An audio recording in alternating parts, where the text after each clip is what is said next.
ഞാൻ ചെയ്യാൻ പോണത് ബീഫും പച്ചക്കായും ഇട്ടിട്ടുള്ള നാടൻ രീതിയിലുള്ള ഒരു കറിയാണ്.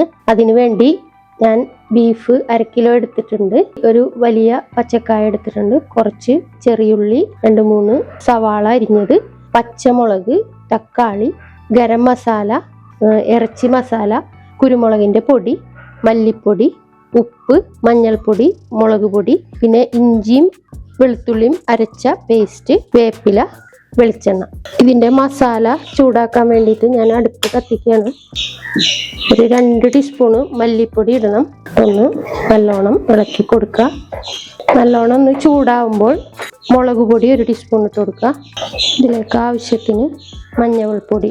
നല്ലോണം ഇതിന്റെ മല്ലിയുടെയും മഞ്ഞളുടെയും മുളകിന്റെ ഒക്കെ കുത്തു മാറണ വരെ ഒന്ന് ചൂടാക്കിയിട്ട് നമുക്ക് തീ ഓഫ് ചെയ്യാം.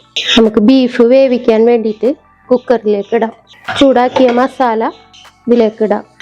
ആവശ്യത്തിന് ഉപ്പ്, കുറച്ച് ഇഞ്ചി വെളുത്തുള്ളി പേസ്റ്റ്, ഒരിത്തിരി വെളിച്ചെണ്ണയും കൂടി ഇതിലൊഴിച്ചിട്ട് നല്ലോണം ഈ ബീഫിൽ ഇങ്ങനെ തിരുമ്മി കൊടുക്കുക.